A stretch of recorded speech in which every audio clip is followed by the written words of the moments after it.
একটা নারীর জন্য সবচাইতে বিশ্বাসের জায়গা হচ্ছে দুনিয়াতে তার স্বামী। একজন নারীর জন্য সবচাইতে দুনিয়ার ভরসার জায়গা হচ্ছে তার স্বামী। একজন নারীর পৃথিবীতে সবচাইতে অন্তরের মধ্যে সবচাইতে ভালোবাসা পৃথিবীর বুকে তার স্বামী। আর একটু জোরে। কোন একজন মেয়েকে জিজ্ঞেস করেছিল যে আপনি যাকে যাকে ভালোবাসেন একটু লিস্ট করেন। লিস্ট করার পরে ওনাকে বলা হলো যে আপনি এখান থেকে লিস্ট এখানে কাটতে থাকেন, কাকে কাকে আপনি ফেলে দিবেন। এভাবে কাটতে কাটতে কাটতে কাটতে কাটতে কাটতে এক সময় উনি সবার নাম কেটে দিলেন, স্বামীর নাম রেখে দিলেন। তো জগৎ প্রশ্ন করলো, আপনি এটা স্বামীর নাম রাখলেন কেন? সবাই আমাকে ছেড়ে দিতে পারে, আমার স্বামী আমার হাত কখনো ছাড়বে না, এটার নাম হচ্ছে নারী জাতি। সুবহানাল্লাহ।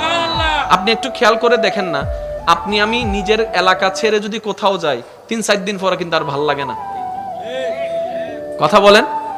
নিজের গ্রাম ছেড়ে গেলে অনেকে বিদেশ থেকে আসার পরে দেখবেন গ্রামে নামার পর আগে লম্বা করে নিঃশ্বাস নেয়, এই যেন সে কোন প্রাণ খুঁজে পেয়েছে। গ্রামের সে মাটির গন্ধ তাকে অভিভূত করছে, গ্রামের সে চাচার চেহারা তাকে আনন্দিত করছে। ওই যে অনেকদিন দেখে নাই তো, যে যেখানে জন্ম হয় তার প্রতি একটা ভালোবাসা থাকে।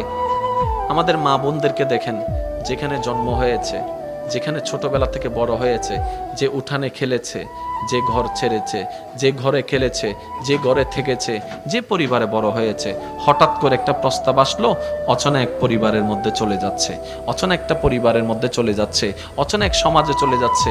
জীবনও কোনোদিন থাকে নাই সেই ঘরে, ওই ঘরে চলে যাচ্ছে। দেখে নাই কোনোদিন মানুষটাকে, ওই মানুষের ঘরে চলে যাচ্ছে। এবার একজন মানুষ হঠাৎ করে এইরকম সিচুয়েশন কিভাবে কমপ্লিট করতে পারে, অবাক লাগে। মনে রাখবেন, আল্লাহ তাআলা যদি আমাদের মা বোনদেরকে ধৈর্যের পাহাড় না বানাতেন, হয়তো এই পৃথিবীতে পরিবার নামটা থাকতো না, সংসার নামটা থাকতো না।